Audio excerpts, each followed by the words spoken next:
للسائلین، اور یہ سوال للسائلین کا ایک ترجمہ تو یہ ہے کہ ہو گئی بات، جواب جو سوال کرنے والوں تھے، سوال کرنے والوں کے لیے ہمارا جواب برابر ہو گیا، ایک ترجمہ. اور دوسرا ترجمہ یہ ہے سوال للسائلین کا وقدر فیہا اقواتہا کے ساتھ اس کا تعلق ہو، یعنی مانگنے والے جو اللہ سے روزی روزگار مانگتے ہیں، چاہے زبان سے مانگے چاہے زبان سے نہ مانگے، بلکہ ان کی ضرورت خود اس کو سائل بنا دے. اللہ سبحانہ و تعالی ان سارے ضرورت مندوں اور سائلین کی ضرورت کے مطابق زمین سے نکال کر دے رہے ہیں. تو سوال للسائلین کہ یہ معنی بھی ہوں گے. ثم استوى الى السماء وهي دخان، پھر اللہ سبحانہ و تعالی نے زمین بنا کر، آسمان بنا کر، جو بھی ان کا ابتدائی مادہ تھا، وہ ابتدائی شکل، فرمائے وہی دخان، ابتدائی شکل کیا تھی اس آسمانوں کی جس کے اندر زمین بھی شامل ہے؟ فرمایا دخان، ایک دھواں تھا، ایک گیس تھا، یہ ابتدائی شکل تھی. غالباً آج بھی سائنس یہ تسلیم کرتی ہے کہ یہ آسمان اور زمین کی ابتدا جو ہے وہ ایک گیس سے ہوئی. پہلے ایک گیس تھا، اس کے بعد یہ شکل بنتی چلی گئی. ضروری نہیں کہ میں یہ کہہ رہا ہوں کہ جو سائنس کہتی ہے بالکل صحیح کہتی ہے. یہاں سوال یہ کہ قرآن یہ کہہ رہا ہے کہ وہی دخان، ابتدائی شکل اس کی ایک دھوئیں کی تھی، دھوئیں جیسی شکل. فقال لها وللارض ائتيا طوعا او كرها. اب اللہ سبحانہ و تعالی کی جب منشا یہ ہوئی کہ اس دھوئیں کو ایک جسم کی شکل دی جائے، ٹھوس سالڈ ایک شکل دی جائے، وہ زمین ہو، پہاڑ ہو، مخلوقات ہو، اور زمین کے اندر وہ ساری برکتیں اور ساری روزیاں جو ہیں سمائی ہوئی ہوں، آسمان ہو اس میں وہ کریں ہوں، اور وہ اللہ کے جب یہ فیصلہ ہوا تو زمین اور آسمان کو جو ابتدائی شکل میں تھا ان کو حکم دیا. فقال لها وللارض ائتيا طوعا او كرها، کہا آسمانوں سے اور زمین سے چلے آؤ حکم کی تعمیل کرنے کے واسطے، چاہے زور زبردستی سے اور چاہے اطاعت اور فرمانبرداری رضامندی کے ساتھ. قالتا اتینا طائعین، زمینوں اور آسمانوں نے اپنی ابتدائی شکل میں عرض کیا ہم حاضر ہیں، خوشی سے، زور زبردستی نہیں، خوشی سے حاضر ہیں، اس لیے کہ مخلوق ہیں، اور مخلوق کے اندر یہ بات ہونی چاہیے کہ وہ خالق کی فرما بردار ہو، زور زبردستی سے نہیں بلکہ رضامندی سے. آیت کے اس حصے کو دو وجہ سے لایا گیا. ایک طرف تو کمال قدرت کو بتانا ہے اللہ سبحانہ و تعالیٰ کی، اور دوسری طرف مخلوق اور خالق کا کیا رشتہ ہونا چاہیے اس کو بتلانا ہے کہ دیکھو ایک مخلوق یہ بکھری ہوئی ہے تمہارے چہار طرف، آسمان سے لے کر زمین تک. اللہ کا جب حکم یہ ہوا کہ اس کو یہ شکل دی جانی ہے تو اللہ نے ان سے پوچھا تم کس طرح پر تم بننا چاہتے ہو، زبردستی بننا چاہتے ہو کہ اطاعت کے ساتھ؟ اس ساری مخلوق نے اپنے مخلوق ہونے کا احساس کیا اور اپنے اس رشتے کو جو خالق کے ساتھ ہے اس کو سمجھا، اور اس بات کا اعلان کیا کہ ہم فرما برداری کرتے ہیں اور اطاعت کرتے ہیں خوشی کے ساتھ. ایک تم ہو سمجھدار مخلوق کہ تم کو جھنجھوڑا جاتا ہے، تم کو راستہ بتایا جاتا ہے، دلیلیں تمہارے سامنے لا کر رکھی جاتی ہیں، مگر تم ماننے کو تیار ہی نہیں، تم سمجھنے نہیں چاہتے کہ تمہارا اور خالق کا آپس میں رشتہ کیسا ہونا چاہیے. اس بات کو بتلانے کے لیے بھی ان آیتوں کو لایا گیا. فَقَضَاهُنَّ سَبْعَ سَمَاوَاتٍ فِي يَوْمَيْنِ، فرمایا کہ پھر اللہ تعالیٰ نے پورا کر دیا ان کو، یعنی آسمانوں کو 7 آسمانوں کی شکل میں، فی یومین 2 دنوں کے اندر. 7 آسمان اپنی پوری مخلوقات کے ساتھ 2 دنوں کے اندر بن گیا.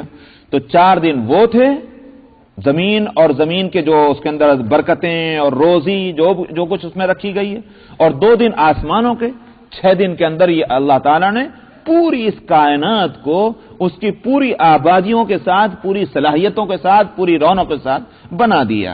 وَأَوْحَى فِي كُلِّ سَمَاءٍ أَمْرَهَا، اور اللہ تعالیٰ نے ہر آسمان میں اس سے متعلق جو معاملہ تھا اس کو اس کی وحی فرما دی، یعنی اس کا حکم نافذ کر دیا، یہ ہونا ہے، یہ ہونا ہے، یہ ہونا ہے، اور اسی کے مطابق ہمیشہ ہمیشہ کے لیے وہ اس میں نظام چلتا رہے گا. وَزَيَّنَّا السَّمَاءَ الدُّنْيَا بِمَصَابِيحَ وَحِفْظًا، اور ہم نے آسمان کو خوشنما بنایا، آسمان دنیا کو چراغوں کے ذریعے سے. اس میں ہرگز اس بحث میں جانے کی ضرورت نہیں ہے کہ صاحب وہ آسمان میں ٹکے ہوئے ہیں، چسپاں ہیں، چپکے ہوئے ہیں. بے مصابیح مراد مصابیح سے یہ ستارے ہیں جو روشن ہے قندیلوں کی طرح سے، تو یہ کیا اس میں چپکے ہوئے ہیں؟ ارے صاحب یہ تو سمجھ میں نہیں آ رہا.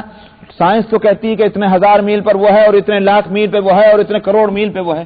یہاں آسمان سے مراد آسمان حقیقی نہیں ہے، بلکہ یہ کہ دیکھنے کے اعتبار سے یہاں کہا جا رہا ہے کہ انسان کی نظر جو ہے وہ یہ دیکھتی ہے کہ ایک نیل گوں آسمان ہے، ایسا لگتا ہے کہ آسمانوں میں جڑے ہوئے جو ہیں وہ ستارے ہیں، تو وہ دیکھنے کے اعتبار سے نمبر ایک۔ نمبر دو یہ کہ عربی زبان کے اندر بھی اور قرآنی زبان میں بھی آسمان کو کبھی تو حقیقی آسمان کے لیے لفظ سما بولا جاتا ہے، اور کبھی جو ہے وہ ہر چیز جو فضاؤں کے اندر ہو، سروں کے اوپر ہو، ان کے لیے بھی آسمان کا لفظ بولا جاتا ہے سما کا، ہمارے اردو محاورے کے اندر بھی، بلکہ ہر زبان کے اندر آسمان کا لفظ چاہے تو اردو کا آسمان کہیے یا عربی کا سما کہیے یا انگلش کا اسکائی کہیے، کچھ بھی آپ کہیں، یہ سروں سے اوپر جو کھلی فضا ہے اس کے لیے بھی بولا جاتا ہے۔ چنانچہ ہم کہا کرتے ہیں ارے میں ذرا آسمان میں دیکھنا کیا اڑا جا رہا ہے، ارے سبحان اللہ، وہ تو چند فرلانگ کے فاصلے پر ہے، آسمان تو لاکھوں میل دور ہے۔ تو یہ محاورے ہیں، قرآن ان محاوروں کو بھی استعمال کرتا ہے، چونکہ اب انسانوں سے بات کر رہا ہے تو انسانی محاورے استعمال ہوتے ہیں۔ تو یہاں وَزَيَّنَّا السَّمَاءَ الدُّنْيَا بِمَصَابِيحَ، وہ اس محاورے کے مطابق ہے، ہم نے خوشنما بنا دیا آسمان دنیا کو چراغوں کے ذریعے سے، اور اسی طرح سے ان کو حفاظت کا سامان بھی بنایا، جس کی تفسیر اور جگہ ہے کہ جب شیاطین جو ہیں وہ اپنی اس حدود سے جو اللہ سبحانہ و تعالیٰ نے ان کے لیے قائم فرما دی، جب ان حدود کو پار کرنا چاہیں کسی غرض فاسد سے اوپر جانا چاہیں تو پھر وہ شہاب ثاقب اور ستاروں کی شکل میں ان کا پیچھا کرتے ہیں۔ تو یہ ایک اللہ سبحانہ و تعالیٰ نے آتشی گولے رکھے ہیں وہاں ان حدود کے اندر کہ وہ جو ہے وہ دشمنوں کا اور شیاطین کا گویا پیچھا کرتے ہیں اور ان کو ان حدود سے آگے نہیں بڑھنے کی اجازت دیتے۔ تو یہ حفاظت کا ایک سیکیورٹی کا انتظام بھی اللہ کی طرف سے، ذالک تقدیر العزیز العلیم۔ فرمایا یہ محض اٹکل پچو والا نظام نہیں ہے کہ جناب ایک اناڑی کا تیر ہے، کبھی نشانے پر لگ گیا کبھی نہیں۔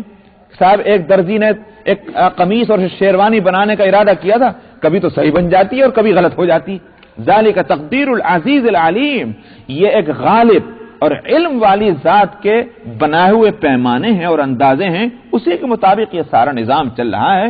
یہ نہیں کہ پہلے سے آئیڈیا کچھ تھا ہو کچھ کیا انہوں نے کہا چلو بھائی یہ بھی ٹھیک ہے اس پہ بھی صبر کر لیتے ہیں، ایسی کوئی بات نہیں ہے۔ فرمایا کہ ذالک تقدیر العزیز العلیم فَإِنْ أَعْرَضُوا فَقُلْ أَنذَرْتُكُمْ صَاعِقَةً مِثْلَ صَاعِقَةِ عَادٍ وَثَمُودَ۔ بس یہیں رکھیے اس لیے کہ اور 4 منٹ اوپر ہو گئے، انشاءاللہ آئندہ۔ وآخر دعوانا أعوذ بالله من الشيطان الرجيم، بسم الله الرحمن الرحيم، فقضاهن 7 سماوات في يومين وأوحى في كل سماء أمرها وزينا السماء الدنيا بمصابيح وحفظا ذلك تقدير العزيز العليم فإن أعرضوا فقل أنذرتكم صاعقة مثل صاعقة عاد وثمود إذ جاءتهم الرسل من بين أيديهم ومن خلفهم ألا تعبدوا إلا الله قالوا لو شاء ربنا لأنزل ملائكة فإنا بما أرسلتم به كافرون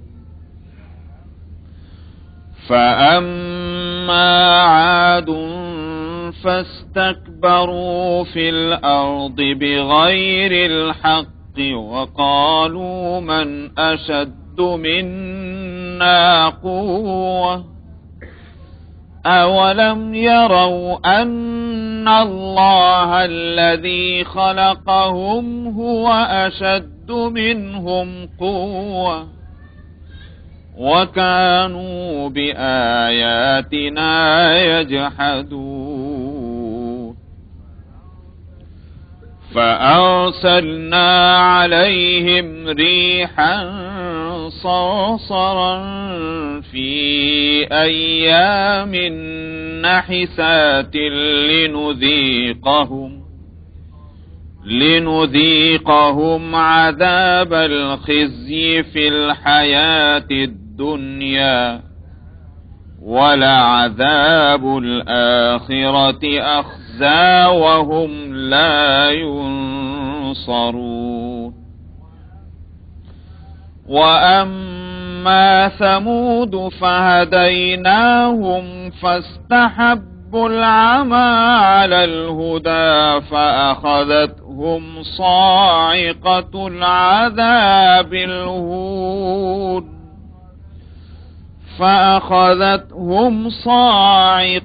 العذاب الهون بما كانوا يكسبون. ونجينا الذين آمنوا وكانوا يتقون. ويوم يحشر أعداء الله إلى النار فهم يوزعون حتى إذا ما جاءوها شهد عليهم سمعهم وأبصارهم وجلودهم بما كانوا يعملون. وقالوا لجلودهم لم شهدتم علينا قالوا أنطقنا الله الذي أنطق كل شيء وهو خلقكم أول مرة وإليه ترجعون. وما كنتم تستترون أن يشهد عليكم سمعكم ولا أبصاركم ولا جلودكم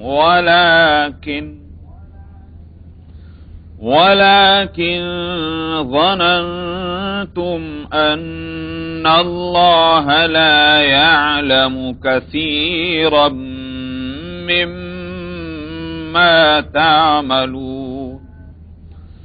وذلكم ظنكم الذي ظننتم بربكم أرداكم فأصبحتم من الخاسرين. فإن يصبروا فالنار مثوى لهم وإن يستعتبوا فما هم من المعتبين.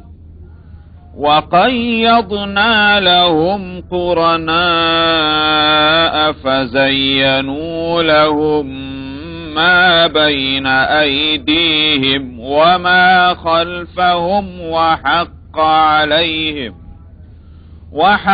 عليهم القول في قد خلت من قبلهم من الجن والإنس إنهم كانوا خاسرين. صدق الله العظیم.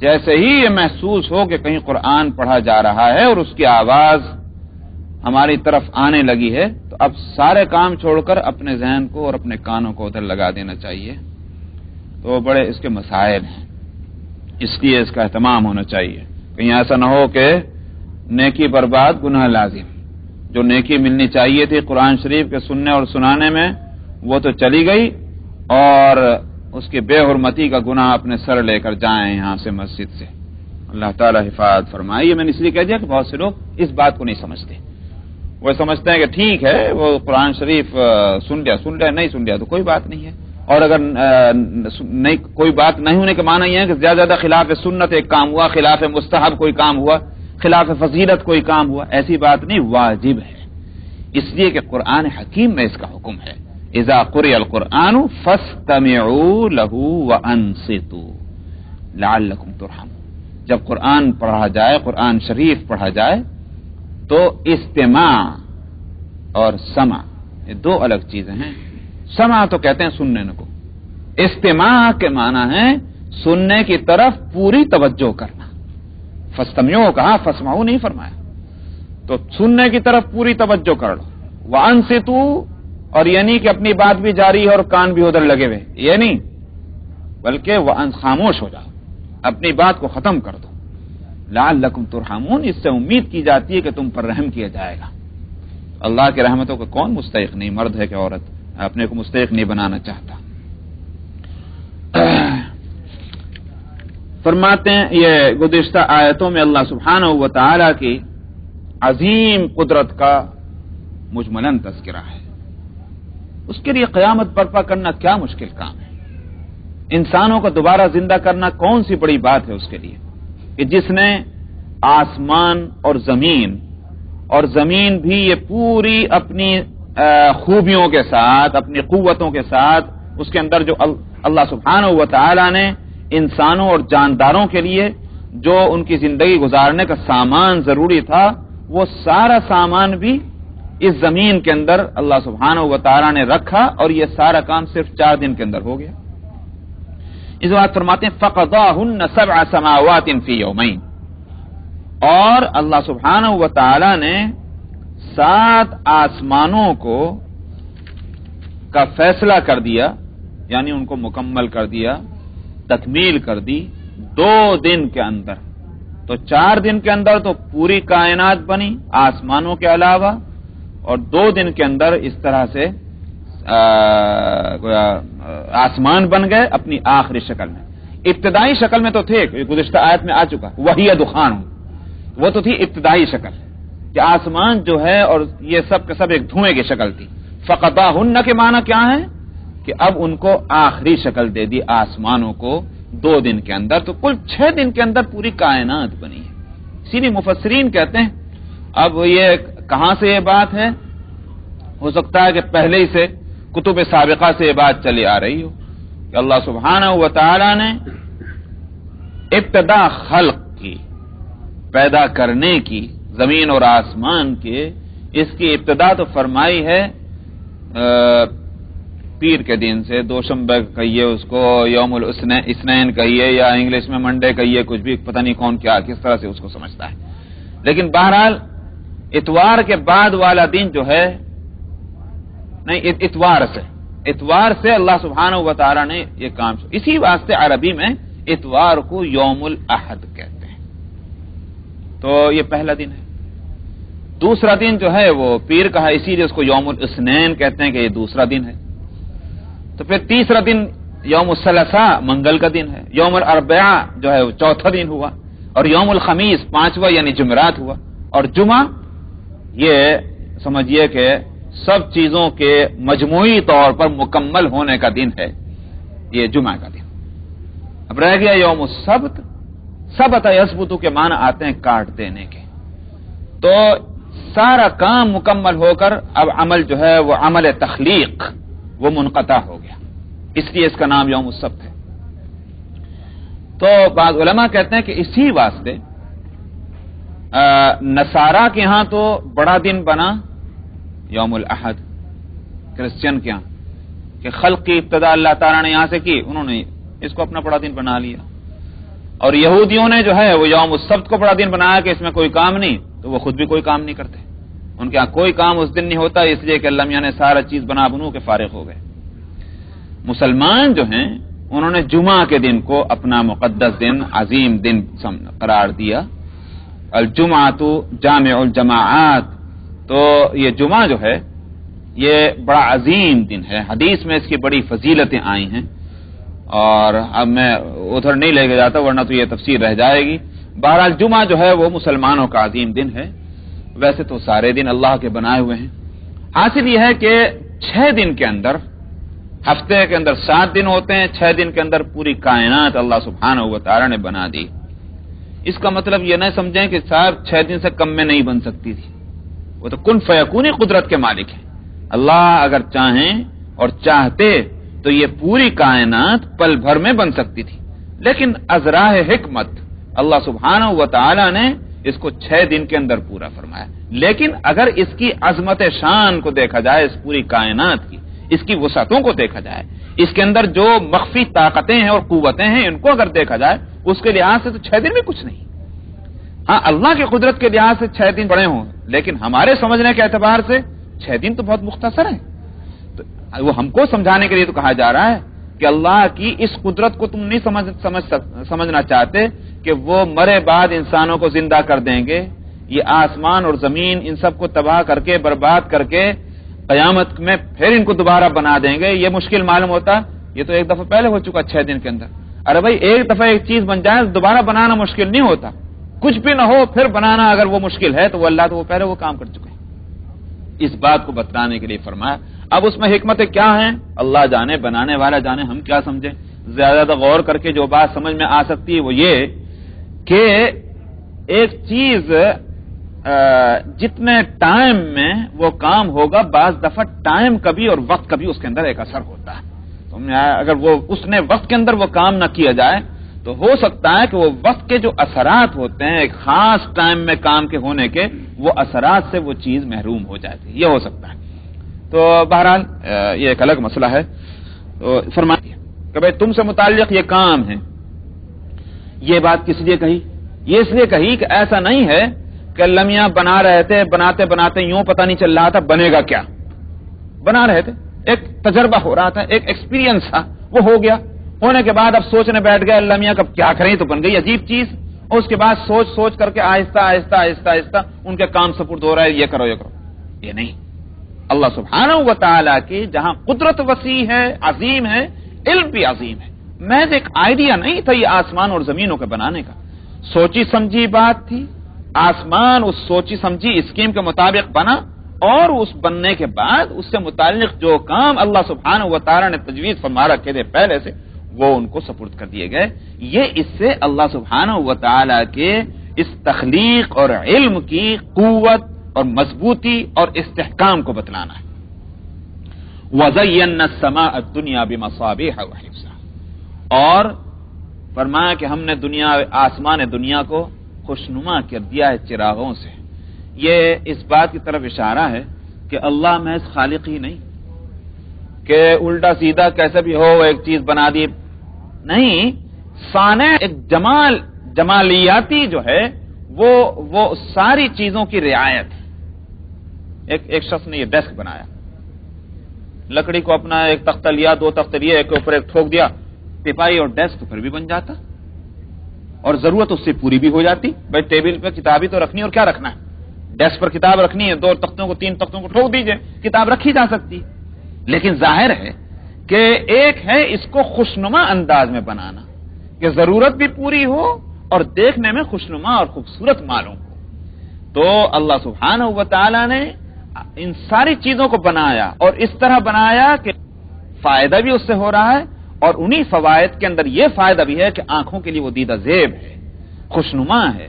تو اس سے جمالیاتی ایک نظام ہے اس کی طرف متوجہ. اس لیے چونکہ انسان جو ہے وہ اللہ سبحانہ و تعالی کے خلیفہ ہونے کی حیثیت سے اس دنیا میں کام کر رہا ہے، اللہ نے مسخر کیا ہے کائنات کو اس کے لیے، تو اس کے لیے بھی گویا آداب میں یہ ہے کام کرو تو مگر سلیقے کے ساتھ کرو، بے سلیقے پن سے مت کرو، چاہے وہ کام دنیا کا ہو چاہے دین کا ہو. میاں اگر کھانا بھی کھانا ہے تو سلیقے سے کھائیے صاحب. آپ دیکھتے ہیں حدیث کے اندر کتنے آداب کھانے کے بتلائے گئے. بھائی کپڑا بھی پہننا ہے تو سلیقے کے ساتھ پہنیے, اس کے آداب آئے ہیں. کپڑا اگر پہننا اگر چھوڑ دیا جاتا ہے جس طرح چاہے پہن لو بھائی, اس لیے کہ وہ پہننا اس لیے ہے کہ تم سردی اور گرمی سے بچ جاؤ, تو کیسا بھی پہن لیجئے, کسی طرح پہن لیجئے, کیا ضرورت تھی اس کے آداب بتلانے کے احادیث کے اندر. لیکن وہ احادیث کے اندر جو آداب بتلائے گئے ہیں اس سے اشارہ اسی طرف ہے, کام کرو خوبی کے ساتھ کرو.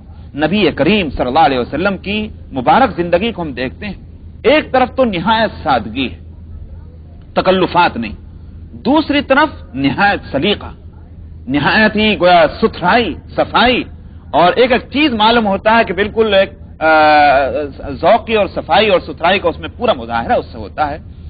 تو کھانے کے اندر وہی ذوق, حدیث آپ سیرت کی کتابوں میں پڑھیں گے نبی کریم صلی اللہ علیہ وسلم کے کھانے کی جو پسندیدہ جو چیزیں ہیں اس سے آپ کا حسن ذوق معلوم ہوتا ہے کہ آپ کا کتنا اعلیٰ درجے کا ذوق تھا.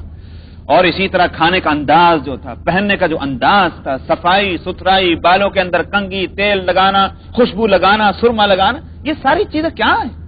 ایک وہ انسان کہ جس کو رات اور دن فرصت نہیں ہے اس کو ان چیزوں کی فرصت ملے گی سوائے اس کے کہ وہ شخص جس کا ذوق بن جائے, اس کو چین نہ آئے جب تک یہ سارے کام نہ ہو.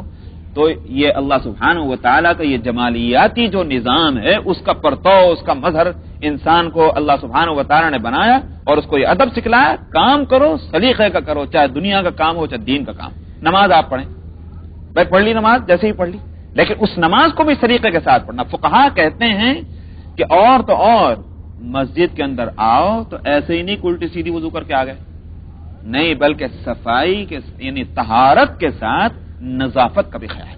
حدیث کے اندر ہے, یہ حدیث سبھی ہم لوگ یاد کرتے ہیں اور کراتے ہیں بچوں کو, الطہارۃ من الایمان. یہاں ہمارے اسکول میں بچوں کو یاد کراتے ہیں نہیں کراتے, الطہارۃ من الایمان. پاکی جو ہے وہ ایمان کا ایک پارٹ ہے, ایک ایمان کا جز ہے.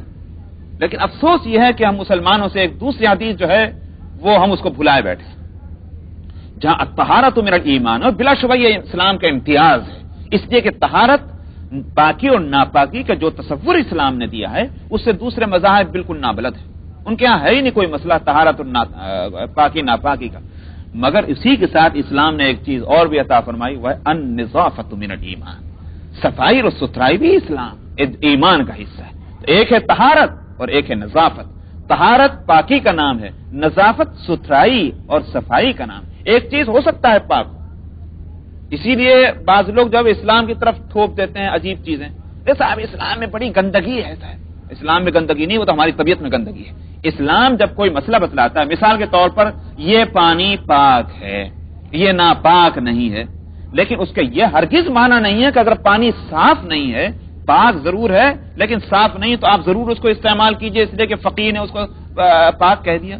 تو پاک ہونے کے معنی یہ ہے کہ اگر وہ کپڑے کو لگ جائے, اگر بدن کو لگ جائے, مثال کے طور پر تھوڑی دیر کے لیے مان لیجئے کسی نے پانی جو ہے, بہت بڑا حوض ہے بمبئی کے اندر, دیکھیں گے آپ بمبئی کی جامع مسجد کسی کو یاد ہے تو بمبئی کی جامع مسجد کے اندر نیچے حوض بنی ہوئی ہے, اور وہ اتنی بڑی بنی حوض ہے کہ اسی میں لوگ اپنا وضو بیٹھ کے کرتے رہتے ہیں, اور اسی میں جو ہے وہ سب چیزیں تیرتی رہتی ہیں, وہ سب ہے. اب یہ اس کا فقیہ تو یہ کہے گا پاک ہے بے شک, لیکن یہ کس نے کہا کہ یہ سسٹم بنایا جائے کہ اس میں سے ساری چیزیں اسی میں تیرتی ہوئی رہیں سامنے؟ انسان کا ذوق بھی تو کوئی چیز ہے. شریعت نے یہ نہیں کہا کہ اگر یہ پاک ہے تو اس کو صاف کرنے کا انتظام آپ نہ کیجئے. تو ایک ہے طہارت. طہارت کا مسئلہ جو ہے اس کا فائدہ یہ ہے کہ اگر وہ پانی جو دیکھنے میں صاف نہیں مگر شرعی قاعدے سے پاک ہے, اگر بدن کو لگ جائے, کپڑے کو لگ جائے تو نماز ہو جائے گی, کپڑا ناپاک نہیں ہوگا. لیکن اس کے ہرگز یہ معنی نہیں ہے کہ آپ صفائی کا اہتمام نہ کریں, اور وہ پانی آپ ہرگز اس کو پانی کو استعمال کرتے ہیں جس کو فقیہ پاک کہہ رہا ہے اگرچہ وہ صاف نہیں. حضرت تھانوی رحمۃ اللہ علیہ واقعی حکیم الامت تھے. انہوں نے ایک مسئلہ لکھا ہے, اور وہ یہ کہ آپ نے شاید یہ حدیث پڑھی ہوگی اور یہ سنی ہوگی کہ نبی کریم صلی اللہ علیہ وسلم کا ارشاد ہے کہ کھانے کے اندر اگر مکھی گر جائے تو آپ نے فرمایا کہ اس کو ڈبو دو, گرنے کے بعد اس کو ڈبو دو, ڈبول کر پھینک دو اس کو. آپ نے فرمایا کہ ایک پر کے اندر اس کی بیماری ہے اور ایک پر کے اندر شفا ہے. کیا معلوم اس کا کون سا پر اس کھانے کے اندر ڈوب گیا. اگر بیماری والا پر ڈوب گیا تو اس سے ہو سکتا ہے کہ پورے کھانے کے اندر بیماری جو ہے وہ سرایت کر جائے گی, وہ نقصان دے گی. تو دوسرا پر بھی اگر ڈوب گیا تو پھر شفا بھی ہے اس میں رہے گی، وہ اتنا نقصان نہیں دے گا۔ اب اس مسئلے کو پڑھ لینے کے بعد ہم جیسے جو چھوٹی عقل کے لوگ ہیں وہ کیا سمجھیں گے؟ ضرور کھاؤ کھانا۔ حضرت تھانوی کہتے ہیں کہ یہ مطلب ہرگز نہیں اس حدیث کا۔ اس حدیث کے معنی یہ اگر کھاؤ تو اس طرح کر کے کھا لو، لیکن اگر طبیعت نہیں لے رہی اس کھانے کو چھوڑ دیجئے، شریعت یہ نہیں کہتی ضرور کھاؤ۔ کتنا عجیب بات ہے۔ ظاہر ہے کہ اس کو ایک فقیہ سمجھ سکتا ہے اس حدیث کے منشا کیا ہے۔ تو حضرت تھانوی رحمۃ اللہ علیہ نے واقعی جو اسلام کا ایک ذوق نظافت ہے اور جمالیاتی ذوق ہے اس کی فقہاء نے بڑی رعایت کی ہے۔ تو اللہ سبحانہ و تعالی فرماتے ہیں وَزَيَّنَّا السَّمَاءَ الدُّنْيَا، ہم نے آسمان کو ویسے ہی نہیں بنا دیا بلکہ اس نے خوشنمائی بھی رکھی ہے۔ ہم نے آسمان دنیا کو مزین کیا ہے چراغوں سے اور وحفظاً، اور دیکھیے دیکھنے میں تو چراغ ہیں بڑے خوبصورت معلوم ہو رہے ہیں، لیکن ایک دوسرا کام ان سے لیا جاتا ہے حفاظت کا، سیکیورٹی کا، کہ اگر مخالف چیزیں اس نظام کے خلاف چیزیں در انداز ہونے کی کوشش کریں تو پھر انہی برجوں سے اور انہی قلعوں سے جو ہے وہ ان پر حملے ہوتے ہیں اور ان کو وہاں سے دفع کیا جاتا ہے، جس کو شہاب ثاقب دوسری جگہ کہا گیا۔ تو وہ انگارے ہیں جس سے ان شیطانوں کو دور کیا جاتا ہے کہ جو اپنی حدود سے آگے بڑھ کر وہ آسمانوں کی طرف جانا چاہتے ہیں۔ تو یہ حفاظت کا انتظام بھی ہے ان آسمان دنیا میں۔ ذالک تقدیر العزیز العلیم، فرمایا کہ یہ ایک اندازہ مقرر کیا ہوا ہے ایک غالب کا اور علیم علم والے کا۔ غالب تو یہ کہ یہ نظام تو دنیا میں بہت سے نظام بنتے ہیں، مگر کوئی اس سے زیادہ مضبوط نظام والا آ جائے تو وہ توڑ دیتا ہے بنے بنائے نظام کو۔ فرمایا کہ ہمارا نظام ایسا نہیں کہ جو آئے توڑ دے، العزیز غالب کا بنایا ہوا ہے، قدرت والے کا نظام بنایا ہوا ہے، مجال نہیں کوئی اس کے اندر جو ہے بال برابر فرق لے آئے۔ اور العلیم اٹکل پچو والا نظام نہیں ہے بلکہ ایک علم والی شخصیت کا بنایا ہوا نظام ہے، بلکہ علیم سپر فارم ہے کہ اس میں کوئی یہ نہیں ہے کہ بعد از وقت جو ہے اندازہ ہوا کہ یہاں یہ خرابی تھی اور یہاں یہ اچھائی تھی۔ تو اس لیے اس میں کہیں نہ کوئی کمی ہے اور نہ کوئی کمزوری ہے۔ فَإِنْ أَعْرَضُوا فَقُلْ أَنذَرْتُكُمْ صَاعِقَةً مِثْلَ صَاعِقَةِ عَادٍ وَثَمُودَ۔ اب اتنے دلائل کے بعد بھی اگر نہ سمجھ میں آیا تو اس سے بڑھ کر کوڑ مغز کون ہوگا۔ فرمایا اگر اب بھی یہ منہ پھیریں، روگردانی کریں، بے توجہی کریں، اعراض کا یہی معنی ہے، تو آپ کہہ دیجئے کہ میں تم کو ڈراتا ہوں اس صاعقہ، اس چیخ سے یا اس عذاب سے یا اس ہلاکت سے یا اس ہوا سے۔ یہ سارے کیونکہ صاعقہ ایک زبردست آواز کو بھی کہتے ہیں، زبردست گرج کو بھی کہتے ہیں۔ فَقُلْ أَنذَرْتُكُمْ صَاعِقَةً مِثْلَ صَاعِقَةِ عَادٍ وَثَمُودَ، فرمایا جیسے عاد اور سمود کے اوپر عذاب آیا تھا، آواز کا عذاب، چنگھاڑ کا عذاب، گڑگڑاہٹ کا آواز، میں تم کو اس عذاب سے ڈراتا ہوں۔ یہ مت سمجھنا کہ بس وہ قوم عاد کے لیے مخصوص تھا، ویسا عذاب پھر نہیں آ سکتا۔ اگر ایک قوم اس برائی کے اندر مبتلا ہے اور اس پر عذاب آ سکتا ہے تو دوسری قوم پر بھی آ سکتا ہے۔ اذ جاءتهم الرسل من بين ايديهم ومن خلفهم الا تعبدوا الا الله، فرمایا یہ اس وقت کی بات ہے کہ جب قوم عاد اور قوم سمود کے پاس پیغمبر آئے، من بین ایدیہم ومن خلفہم، ان کے دائیں سے اور ان کے سامنے سے اور ان کے پیچھے سے۔ من بین ایدی سامنے اور خلف پیچھے سے، سامنے اور پیچھے سے۔ کیا مطلب اس کا؟ اس کے معنی یہ ہوگا کہ یہ نہیں کہ اکا دکا ایک آ گیا چلا گیا۔ جب یوں کہا کرتے ہیں بھائی آگے پیچھے یہ سب لوگ تھے، کیا مطلب؟ یعنی اتنا تسلسل تھا، اتنا کنٹینیویشن تھا کہ یہ نہیں کہا جا سکتا کہ صاحب بڑے طویل عرصہ ہو گیا بھول گئے۔ سامنے سے اور پیچھے سے اتنی کثرت سے ہم نے انبیاء علیہ الصلوۃ والسلام بھیجے، ایک معنی۔ اور دوسرے معنی من بین ایدیہم ومن خلفہم کے معنی یہ ہیں کہ یہی نہیں کہ صاحب بہت دور کہیں ایک ملک میں ایک نبی آیا تھا، اس کے بعد پہنچتے پہنچتے جو ہے وہ دیر لگی۔ فرمایا دائیں اور بائیں، پڑوس میں اڑوس میں، ہر طرف جو ہے انبیاء علیہ الصلوۃ والسلام کا سلسلہ تھا۔ وہ آوازیں اتنی پھیلی ہوئی تھی فضا کے اندر، کوئی یہ نہیں کہہ سکتا کہ ہم اس سے بے خبر تھے تعلیمات خداوندی سے۔ تو اتنی کثرت سے انبیاء علیہ الصلوۃ والسلام آئے، یہی پیغام لے کر اللہ تعبدوا الا اللہ، اللہ کے سوا کسی اور کی عبادت مت کرو۔ قالوا لو شاء ربنا لانزل ملائکۃ فإنا بما ارسلتم به کافرون، مگر ایک انسان کے اندر کمزوری ہے۔ اللہ تعالیٰ فرماتے ہیں اچھا یہ کمزوری جو ہے یہ طبعی تو ہے مگر عقلی نہیں ہے۔ اگر عقل کو استعمال کرے تو پھر اس کمزوری پر قابو پا لیتا ہے۔ کمزوری کیا ہے؟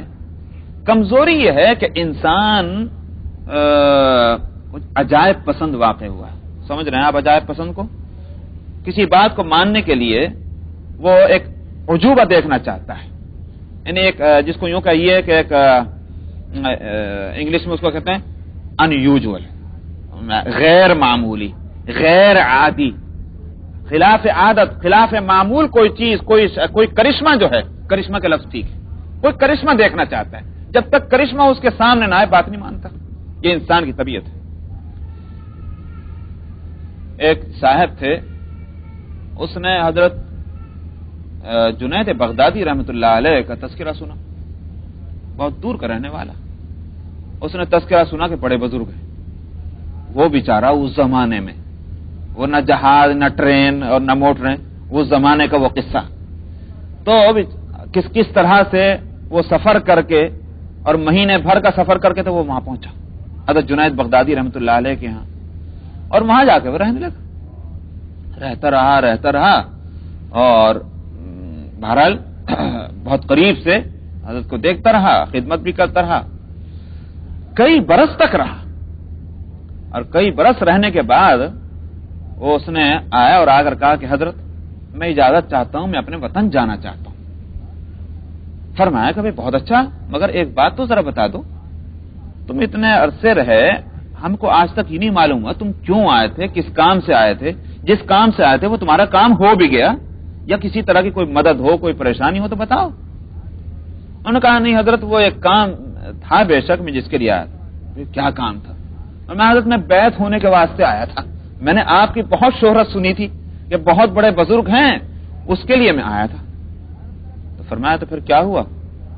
انہوں نے عرض کیا کہ حضرت مجھے کوئی کرامت میں نے دیکھی ہی نہیں، تو اس لیے میں واپس جا رہا ہوں اور پھر کہیں اور دیکھوں. فرمایا کہ اچھا بھائی بہت اچھا.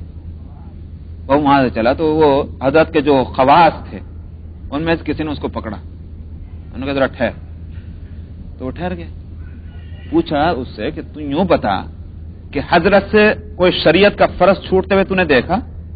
اس نے کہا کہ بالکل نہیں. کوئی واجب چھوٹتے دیکھا؟ کہ ہرگز نہیں.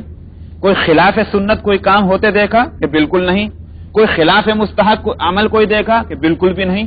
یہ تو صاحب فرائض، واجبات، سنن اور نوافل کے، عبادتوں کے اور معاملات کے اور معاشرت کے ایک ایک چیز میں یہ تو سنت کی پیروی کرتے ہیں. فرمایا بے وقوف تجھے پھر اور کون سی کرامت چاہیے؟ بیعت کس لیے ہونا چاہتا ہے؟ اب اس کو سمجھ میں آیا کہ میں تو کچھ عجیب دوسری چیز دیکھنا چاہتا. وہ ایک انسان کی کمزوری ہے، اس کا وہ بھی شکار تھا. اس کے نزدیک بزرگی یہی تھی کہ وہ ایسی کوئی کرامت دکھلائے کہ جو دوسرا انسان نہ کر سکتا. سمجھتے ہیں لوگ کہ شریعت پر عمل کرنا تو ہر ایک آدمی کا کام ہے. میں بھی اس کا پابند، آپ بھی اس کا پابند. اگر میں شریعت پر عمل کر لوں گا، آپ بھی کر لیں گے تو کوئی یوں کہ یہ کوئی نیا کام نہیں کیا. اگر کوئی کرشمہ دکھلا دیں کہ ہاں یہ بات ہے ضرور کوئی خاص، تو انسان کی یہ کمزوری ہے. مگر میں نے کہا اس کمزوری کے ساتھ اللہ تعالیٰ نے عقل دی. اگر عقل کو استعمال کرے تو پھر اس کمزوری پر قابو پایا جا سکتا ہے. چونکہ یہ کمزوری ہے تو عام لوگ تو اس میں مبتلا ہیں. انبیاء علیہ الصلوۃ والسلام اس میں رہنمائی فرماتے ہیں کہ بھئی اس کمزوری کا شکار مت ہو. چنانچہ وہ مشرکین مکہ اس میں مبتلا ہیں. قالوا لو شاء ربنا لانزل ملائکۃ. انہوں نے یوں کہا کہ کنہوں نے؟ قوم عاد اور قوم سمود نے. کتنی پرانی کمزوری ہے انسانی.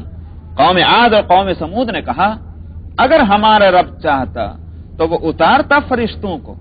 ارے صاحب آپ تو ہمارے جیسے آدمی ہیں، کپڑے آپ پہنتے ہیں، شادی بیاہ آپ کرتے ہیں، بیوی بچے آپ کے ہیں، گھر بار آپ کو چاہیے، کھانا پینا آپ کو چاہیے. ہم میں اور آپ میں کیا فرق ہے؟ کیوں صاحب آپ ہی پیغمبر کیوں بنے، ہم کیوں نہ بنے؟ پھر ہم بھی پیغمبر ہو گئے. اگر اللہ کو پیغمبر بھیجنا تھا فرشتے آتے جو ہمارے جیسے نہیں، ہم سے زیادہ مختلف ہوتے تو ہم سمجھتے کہ ہاں بے شک یہ اللہ کی طرف سے آئے. اپنے جیسے انسان کو ہم مان لیں کہ نبی، سمجھ میں نہیں آتی بات. فَإِنَّا بِمَا أُرْسِلْتُمْ بِهِ كَافِرُونَ. اس واسطے تم جس کی طرف سے بھیجے گا ہو تمہارے بقول، یہ گویا مذاق ہے. تم جیسے کہتے ہو کہ تم بھیجے گا ہو، ہم اس کا انکار کرتے ہیں، ہم اس کو ماننے والے نہیں. فَأَمَّا عَادٌ فَاسْتَكْبَرُوا فِي الْأَرْضِ بِغَيْرِ الْحَقِّ وَقَالُوا مَنْ أَشَدُّ مِنَّا قُوَّةً. اور ظاہر ہے کہ یہ جواب جو ہے اس کے پیچھے جہاں وہ کمزوری کام کر رہی ہے وہاں اس کے پیچھے ایک اور جذبہ بھی ہے اور اس کا نام ہے تکبر. ایک انسان جب تکبر میں مبتلا ہوتا ہے تو وہاں اس کے ذہن میں یہ بات آتی، کیوں مانوں میں اس کی بات، اس میں اور مجھ میں کیا فرق ہے، یہی ہے تکبر۔